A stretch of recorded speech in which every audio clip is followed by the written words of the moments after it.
get ready to happen? Yes. Good evening. My name is Laura Thompson, and you're watching Community Artist Connection. Tonight, we're going to interview Bob Kelsch. Did I say it right? Right. Ah, good, good, good. Okay, Bob is a local artist, and he is very active in the community with workshops and educating adults and children alike. And so we are just going to have a great time tonight talking about art and how much fun it is. Yes, it's fun. It is fun. So tell me, when did you start doing art? When I was a kid, I was voted best pumpkin drawer in the 3rd grade. That started there and got me a job with my artistic skills when I turned 16 on my 16th birthday. Wow. And I've earned my living doing that ever since then. Wow, that is really incredible. Just incredible. So when you were 16, what kind of job did you have? Well, my uncle was an advertising and sign department manager of a big chain store. He says, if you're good enough when you're 16, I'll give you a job because you have to be 16 to work here. So I walked in on my birthday after I got my driver's license and says, can I have a job? He hired me on the spot. And so what did you do? Paint signs? I was a sign painter to start with. Yes. And I went into doing pictorial stuff. I specialize in painting food pictures. Ice cream cones and hot dogs and French fries and stuff like that. And so I got really good at painting food, and started doing some mural type stuff. Oh, okay. It was a wonderful experience. This guy was my uncle, and he was like my second father to me. Taught me all this stuff. Cool. And where was that? I was in Salt Lake City, where I grew up. Oh, okay. Okay. So then you came to San Diego when? Well, I left to go to art school in Los Angeles first for 2 years at Art Center College of Design, and then I moved back to Salt Lake for about 10 years. And then I moved back to Los Angeles again to take some more classes at Art Center, and then I was offered a job in San Diego as a sign designer. Oh, cool. So I moved here. At the same time, I was also offered a job in Las Vegas to be in the art director for a big electric sign company there. And I decided that the scenery was better than San Diego, so I wanted to come here. Probably would have made more money doing that, but this was more fun to me. So yeah. So what kind of signs did you do? Well, I designed those big, spectacular electric signs in Vegas and in Salt Lake, and I did a lot of stuff like that, and designed billboards and all kinds of stuff. So yeah, I was wondering whether you did any of the billboards. Yeah, I did a lot of pictorials, and most of them, for a long time, they were involving food, though. I was the guy that painted pictures of food. That was before they had digital prints, and I had to do it all by hand. And I painted these great big murals of a lot of the stars in Las Vegas. Like I did Sonny and Cher and Dean Martin and Jerry Lewis. I did they were 8 by 12 foot walls that I painted pictures of those guys on it, and it was just wonderful. I had a great time. I bet. Wow. And then you started. Says here that you really like exciting scenes.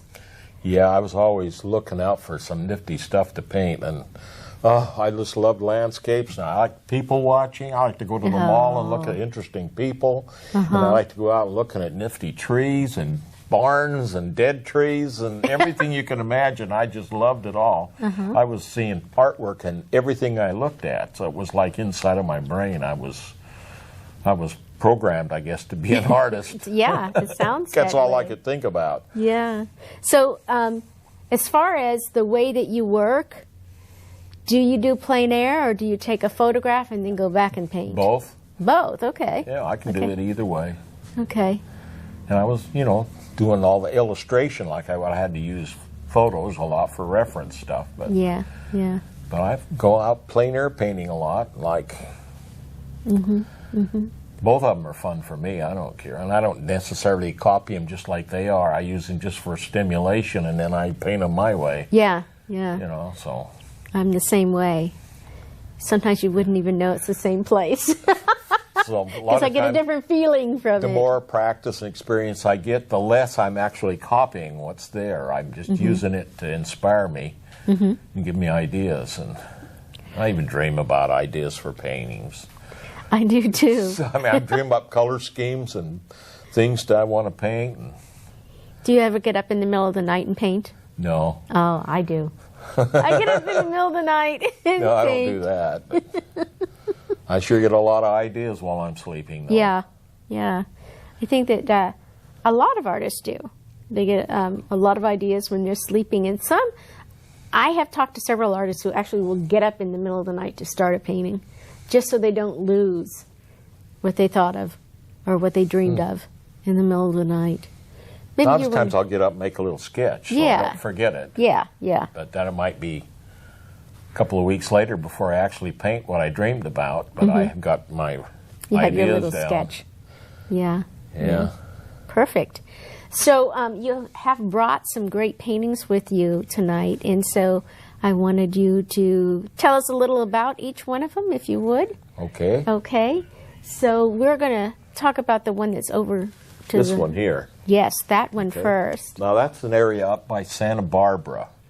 And I was just up there roaming around the back country and saw that nifty place there, and I took a whole bunch of photos, and I've made a lot of changes in it, put different kind of clouds in what were there, but then this stream at the bottom wasn't in there. I put that in because it kind of made the composition better. And it was just a really neat place, and so I had a lot of fun with that one. And I'm always looking for great possibilities everywhere I go. So. Yeah. Okay, so, and then this portrait of the guitar player. I was at the Sawdust Festival up there in Laguna Beach. And this gal was sitting in there on the floor playing her guitar and money, that little box there to put her money in. I took a bunch of photos of her, and I couldn't wait to get home to paint that. What a neat idea for a painting. So yeah, and it's beautiful too. And I just love to paint figures. And, and I really like. I'm looking at her headband, and then I'm looking at the little mat that she's sitting on is like all tied together. And in her shirt, she has the same color. Also, it's really cool because it just brings your eye right into it. That was a real fun one to do. I'd love to do that one. Okay. All right, and then this one over here. That was on one of my little trips back in the back country. That's up near Descanso. Oh, okay. And there were these horses out in the field and those really nifty trees. I just had to do that, but I didn't have my equipment with me at that time, so I took a whole bunch of photos and I kind of composed a bunch of different ones for ideas and stuff. But it's pretty similar what's there, Yeah. It is really beautiful in Descanso. Over in that area is really beautiful. Oh, I just love it up in that area, up in the mountains here, and up by the Cuyamaca Forest and Julian up that way. I've done so many paintings up there. It's just, I do a lot of plein air painting up there. Yeah. And that's beautiful. Right. Even after they had the fire, when all the trees got burned down, it was still interesting. It was still, because it was different looking than it was when everything was growing great, but it was still had great possibilities for paintings. Yeah, it did. Yeah. I have a friend who went up there. He's a photographer, and he went up there and he took a lot of paintings of the burnt trees. I mean, they just are incredible shapes. I must have done a dozen paintings with those burnt trees in them. Yes. Really neat. Yeah, and I think, it was... I think that one of the neat things is you can go up there and you can paint the burnt trees, and then you can go back up there a few years later and paint the green. It again, and it's whole different. It's totally different, yeah. And that would be a really cool thing to do, so to show before and after sort of paintings, burnt trees, live trees. It's like, it'd be kind of cool. I understand that you also teach art Yeah, and do I workshops? have for many years taught. I taught adult education. Here I taught life drawing, figure drawing classes, and portrait painting classes. And I taught a lettering class teaching people how to be a sign painter when I first came to town. And I don't know, I teach design classes, color, all kinds of stuff. I did quite a bit with the adult education system. Now it's more or less private classes now because I'm not involved in that. But well, what was your, as far as adult education, who were your, in the age group, who were your favorites? well, they were adults, so I would say they're probably in their early 20s on up to, I guess there were even senior citizens in there. So there were a lot of, in fact, a couple of people that were in my classes later on came to work for me in my business. I had a sign business in El Cajon. Oh, okay. And two different people who were my students came and worked for me as a trainee, and I trained a lot of people to be a sign painter and pictorial work and all that, so I felt like I was a lot of influence because I had a lot of students who learned a lot from me. Right. And I love doing that. I love teaching people, so. Do you teach children? I have a couple of times there. And how was that for you? That was different, I'll tell you. It's a whole different story, but but I think I communicated pretty well with them, and they seemed to like to come back. And well, that's good. If they come back, that means you're doing okay. so that was fun. Yeah. I liked kids and everything, so I had 8 kids of my own, so Oh, wow. so I knew how to get along with kids. Let's hope so. With 8. So are you active in any art groups in San Diego? Foothill Art Association, East County, and San Diego Portrait Society. Wow, I haven't heard of the San Diego Portrait In fact, I was at their meeting today. Oh, okay. They usually meet out in La Jolla. And that's all they deal with. They have a demonstrator for portraits. And I've been with them for quite a few years. And they're going to have a show next week, and they're having a reception up at the Poway. Oh, okay. That arts center up there by that high school. Yes.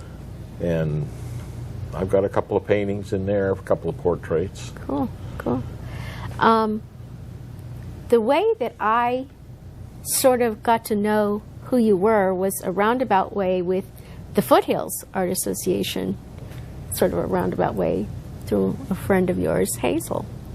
And I also have, I don't know if you know an artist by the name of Jenny Bottoms. Yes, I know Jen Bottoms. Okay, she's one of my very dear friends. Yeah, she's a nice gal. Yes, she is. And so I've kind of been over there, over the Foothills Art Association. I think it's really a really neat association. I'm not sure, but I think that it might be the oldest art association in the county. Yeah, they've been around a long time. Well, they were old when I moved in town. I moved in town in 1970.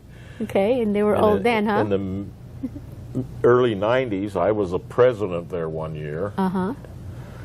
And they've been around a long time. That was the first group I joined up when I came to town. And East County, and then the portrait. Wow. So you're involved in 3. Yeah, I'd still go to all of them. Yeah? Yeah, I love that. There's a lot of nice people in there. I get along good with artsy craftsy kind of folks, you know. They're my kind of people. Yeah. Yeah.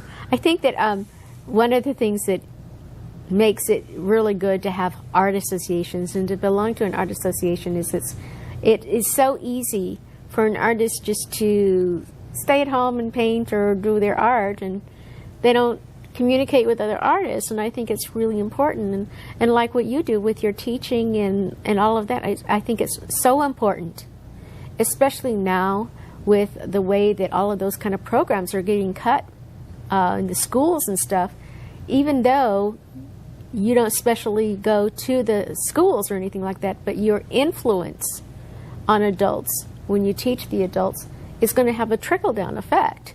Well, I hope so. Oh yeah, oh yeah. It's definitely going to. I would sure hate to think that they stopped promoting art in schools because almost have. They almost have, and it's very sad, you know. And they keep cutting it until you, I don't know what they're going to do. You know, it's sad though. Some of the fun things I had when I was a kid going to school was the art classes. I was always in there, and in junior high school, oh man, I used to love that. And in high school, and yeah, I even painted the picture on the cover of the yearbook the year I graduated from high school. They had a big cougar on the cover. They were the Cougars was the name of the football team, so I painted a cougar for the cover of their yearbook.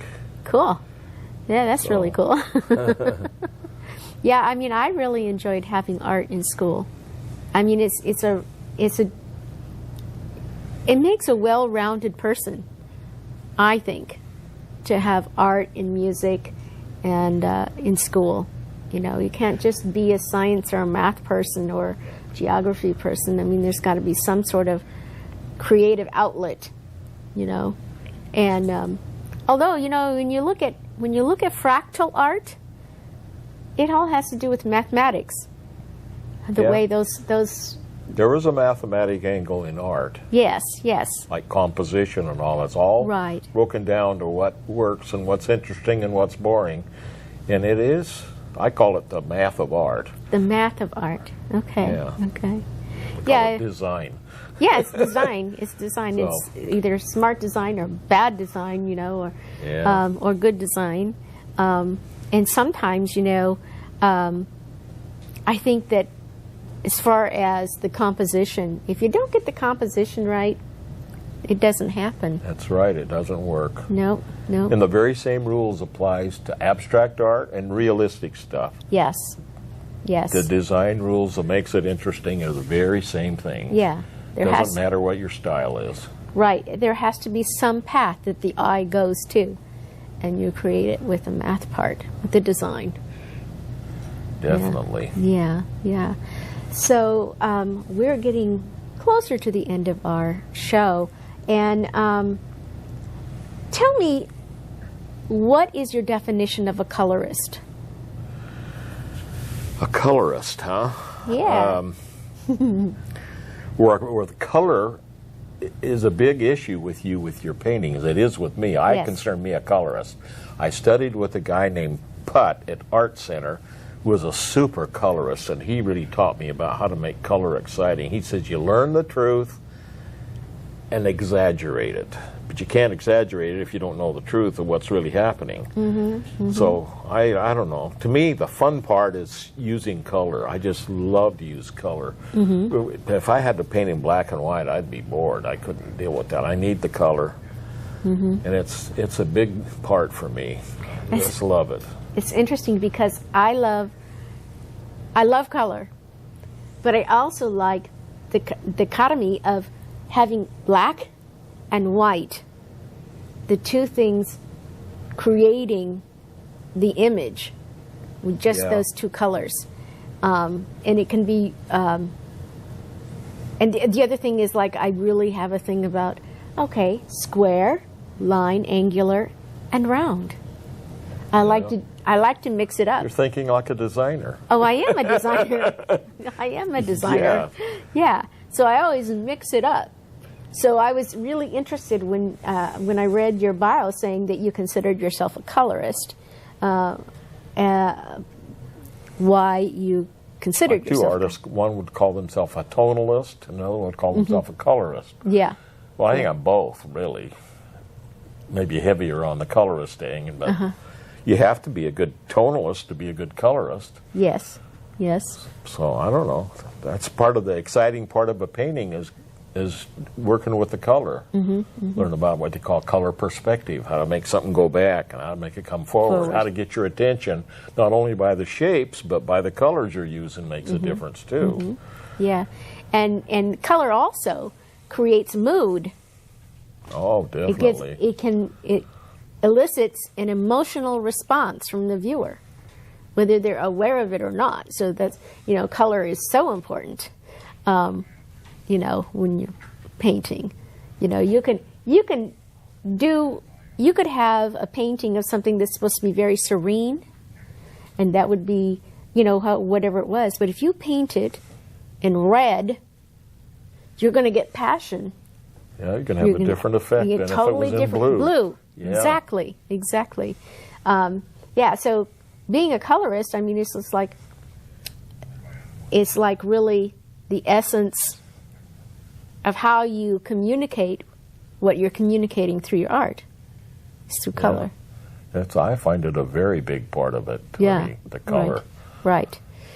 I recently designed a website for somebody, and I used colors that they said, well, I used colors that caused a reaction according to what they wanted to communicate with their website.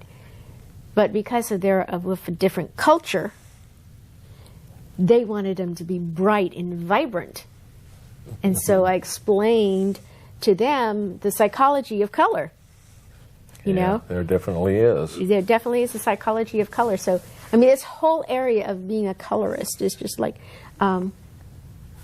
it goes on and on and on and on, the way, you know, how you could use it with your art. It says here that you like to work with oils, acrylics, and colored pencils. Yeah, I like to switch around a lot. Yeah, I switch around too. It's like, it's like I need to.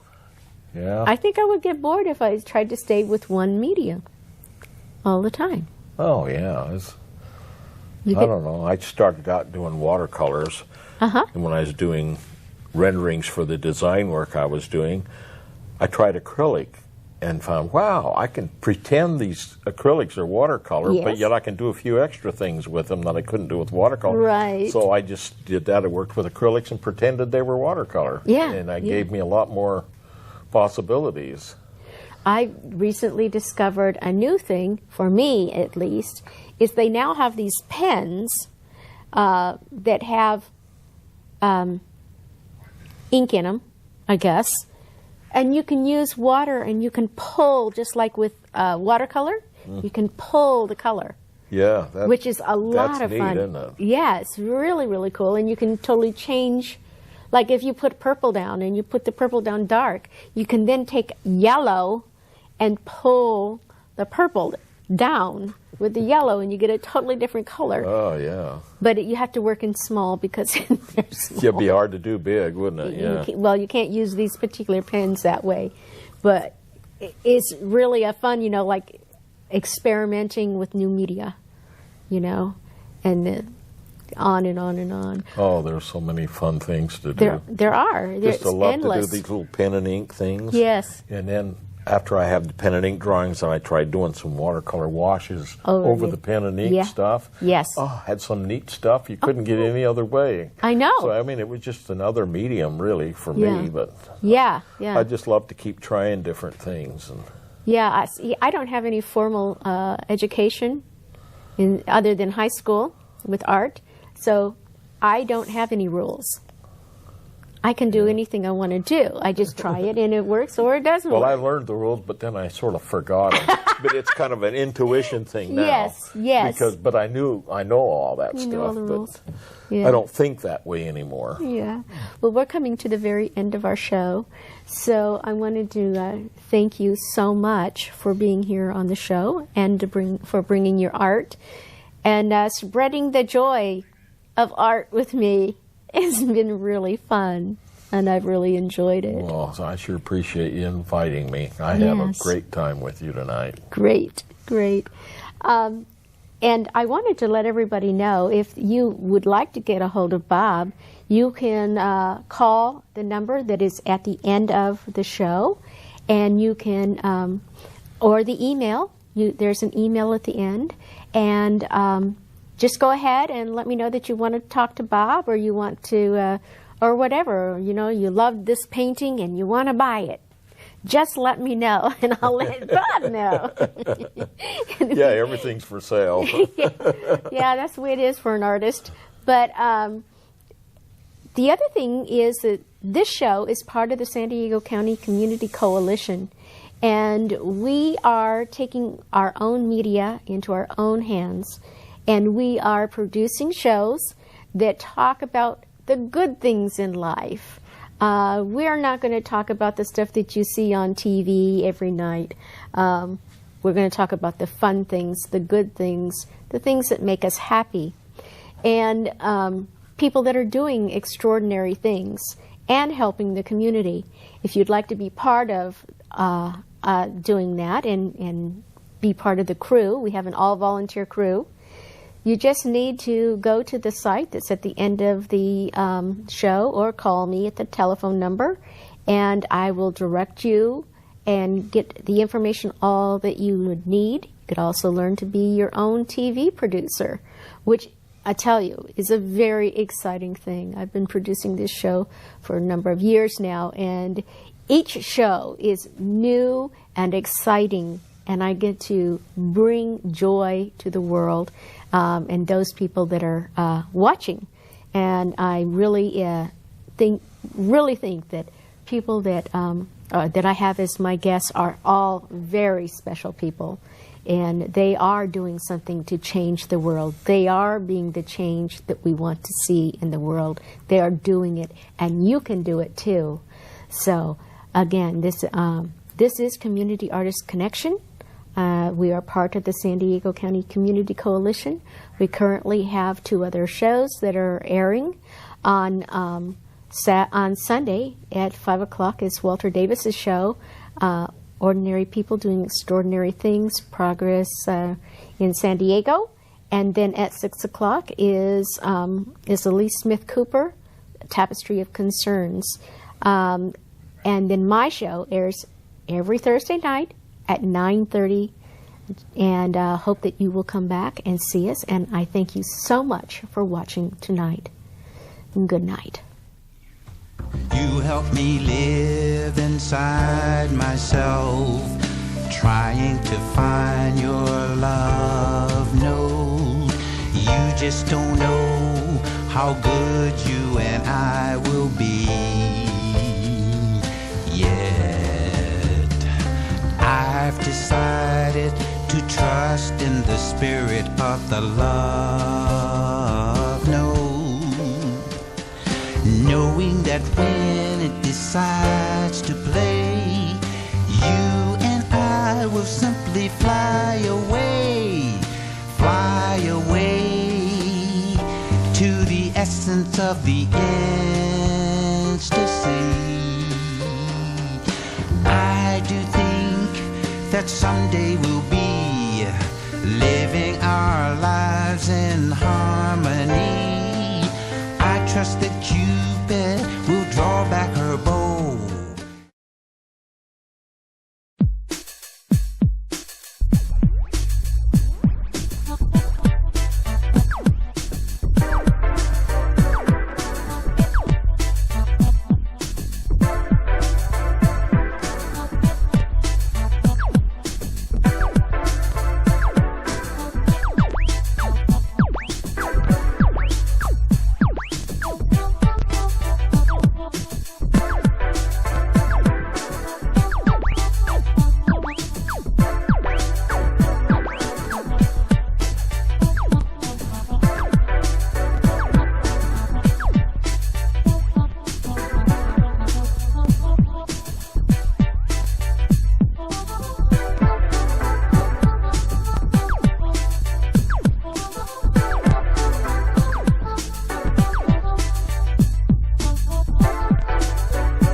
Could love drive you to fly?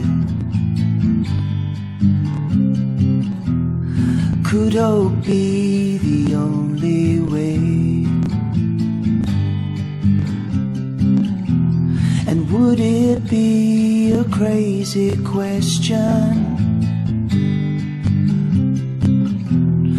Would you take it all and throw it all away?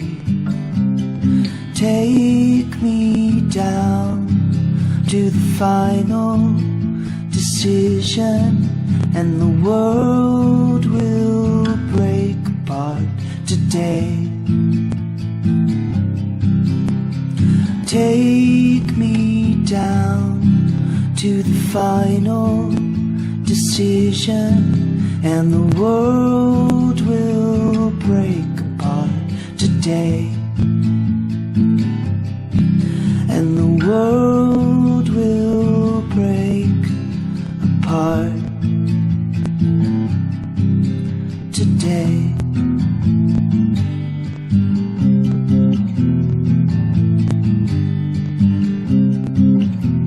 Could freedom be between the lines? Enjoy a life foundation springing up to find that every thought will lead to nothing,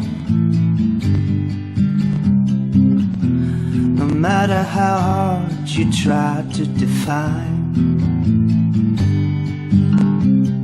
Take me down to the final decision, and the world will break apart today. Take me down to the final decision, and the world will break apart today. I open my arms to the end of time. I got one hand on a mummy and the other on a green tree, orange-eyed gecko. I got one foot on a street in the village and the other in a mine under Colorado sunshine. Under Colorado sunshine.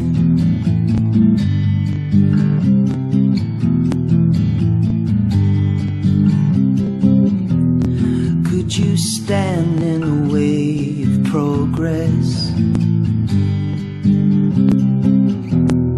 Could you laugh it off and say, I'd let it all fall down and let the rhymes come. I'd waste away and let the roots grow around some. Take me down to the final decision, and the world will break apart today. Take me down to the final decision, and the world will break apart